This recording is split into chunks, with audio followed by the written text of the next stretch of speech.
ಇನ್ನು ಸಂಸದ ಡಿಕೆ ಸುರೇಶ್ ಅವರ ಹೇಳಿಕೆಯ ಹಿನ್ನೆಲೆಯಲ್ಲಿ ಸಾಕಷ್ಟು ವಾದ ವಿವಾದಗಳು ಚರ್ಚೆ ಆಗ್ತಾ ಇದೆ. ಪ್ರತಿಭಟನೆ ಮೇಲೆ ಪ್ರತಿಭಟನೆ ಆಗ್ತಾ ಇದೆ. ಇದೇ ವಿಚಾರವಾಗಿಯೂ ಕೂಡ ಸಚಿವರು ಮಾತನಾಡಿದ್ದಾರೆ. ಸೊ ಬೇರೆ ರಾಷ್ಟ್ರ ಆಗಬೇಕು ಅಂತ ಡಿಕೆ ಸುರೇಶ್ ಹೇಳಿಲ್ಲ. ಅಭಿವೃದ್ಧಿ ಕೆಲಸ ಕಡಿಮೆ ಆಗ್ತಿವೆ, ಕೇಂದ್ರ ಅನುದಾನ ಕೊಡ್ತಿಲ್ಲ, ಸೊ ಅನುದಾನ ತಾರತಮ್ಯ ಅನ್ನುವಂಥ ದಾಟಿಯಲ್ಲಿ ಈ ರೀತಿಯಾಗಿ ಹೇಳಿಕೆಯನ್ನು ಕೊಟ್ಟಿದ್ದಾರೆ ಅಂತ ಬಾಗಲಕೋಟೆ ಆರ್ಬಿ ತಿಮ್ಮಾಪುರ ಹೇಳಿಕೆಯನ್ನು ಕೊಟ್ಟಿದ್ದಾರೆ. ರಾಜ್ಯದಲ್ಲಿನ ಬರಕ್ಕೆ ಹಣ ಕೊಟ್ಟಿಲ್ಲ ಅಂತ ಹೇಳೋದ್ರಲ್ಲಿ ತಪ್ಪೇನಿದೆ ಅಂತ ಪ್ರಶ್ನೆಯನ್ನು ಮಾಡಿದರು. ಸೊ ಹಾಗಾಗಿ ಅಂದರೆ ಬೇರೆ ವಿಚಾರವನ್ನು ಇಟ್ಕೊಂಡು ಕೊಟ್ಟಿರಲಿಲ್ಲ. ಅತಿ ಹೆಚ್ಚು ಟ್ಯಾಕ್ಸ್ ಪೇ ಮಾಡ್ತಾ ಇರೋದು ನಾವು, ಆದರೆ ನಮಗೆ ಸಿಗಬೇಕಾಗಿರುವಂಥ ಅನುದಾನ ಸರಿಯಾದ ರೀತಿಯಲ್ಲಿ ಸಿಗ್ತಾ ಇಲ್ಲ. ಆ ಒಂದು ಧಾಟಿಯಲ್ಲಿ ಅಸಮಾಧಾನವಾಗಿ ಈ ರೀತಿಯಾಗಿ ಹೇಳಿದ್ದಾರೆ ಅಂತ ಹೇಳಿಕೆಯನ್ನು ಕೊಟ್ಟಿದ್ದಾರೆ.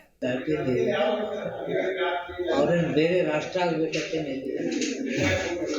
ಅದೇ ಈಗ ಅದನ್ನ ಇಟ್ಕೊಂಡು ಅದು ಟ್ವಿಸ್ಟ್ ಮಾಡಬಾರ್ದು. ಯಾಕಂದ್ರೆ ಅಭಿವೃದ್ಧಿ ಕೆಲಸ ನಮ್ಮಲ್ಲಿ ಕಡಿಮೆ ಆಗ್ತದೆ, ಅನುದಾನ ಕೊಡ್ತಾ ಇಲ್ಲ, ಆ ಕಡೆ ಜಾಸ್ತಿ ಕೊಡ್ತಾರೆ ಅಂತಕ್ಕಂಥ ದಾಟಿಯಲ್ಲಿ ಹೇಳಿದ್ದಾರೆ. ಕೆಲಸಗಳು ಈ ಭಾಗಕ್ಕೆ ಕುಂಠಿತ ಆಗ್ತಾ ಇದ್ದಾವೆ, ಒಂದೇ ಕಡೆ ಹಣ ಕೊಡ್ತಾರೆ, ಅದು ಸರಿಯಾದದಲ್ಲ. ಹೀಗೆ ಆದರೆ ಜನ ಬೇರೆ ರಾಷ್ಟ್ರ ಬೇಕಂತೇಳಿ ತಂಗೆ ಹೇಳ್ಬೋದು ಅಂತಕ್ಕಂಥ ದಾಟಿಯಲ್ಲಿ ಅವ್ರೇನು ಬೇರೆ ರಾಷ್ಟ್ರ ಆಗ್ಬೇಕಂತೇನೆ ಅದೇ ಈಗ ಅದನ್ನ ಇಟ್ಕೊಂಡು ಅದು ಟ್ವಿಸ್ಟ್ ಮಾಡಬಾರ್ದು. ಯಾಕಂದ್ರೆ ಅಭಿವೃದ್ಧಿ ಕೆಲಸ ನಮ್ಮಲ್ಲಿ ಕಡಿಮೆ ಆಗ್ತದೆ, ಅನುದಾನ ಕೊಡ್ತಾ ಇಲ್ಲ, ಆ ಕಡೆ ಜಾಸ್ತಿ ಕೊಡ್ತಾರೆ ಅಂತಕ್ಕಂಥ ದಾಟಿಯಲ್ಲಿ ಹೇಳಿದ್ದಾರೆ. ಕೆಲಸಗಳು ಈ ಭಾಗಕ್ಕೆ ಕುಂಠಿತ ಆಗ್ತಾ ಇದ್ದಾವೆ, ಒಂದೇ ಕಡೆ ಹಣ ಕೊಡ್ತಾರೆ, ಅದು ಸರಿಯಾದದಲ್ಲ. ಹೀಗೆ ಆದರೆ ಜನ ಬೇರೆ ರಾಷ್ಟ್ರ ಬೇಕಂತೇಳಿ ತಂಗೆ ಹೇಳ್ಬೋದು ಅಂತಕ್ಕಂಥ ದಾಟಿಯಲ್ಲಿ ಅವ್ರೇನು ಬೇರೆ ರಾಷ್ಟ್ರ ಆಗ್ಬೇಕಂತೇನೆ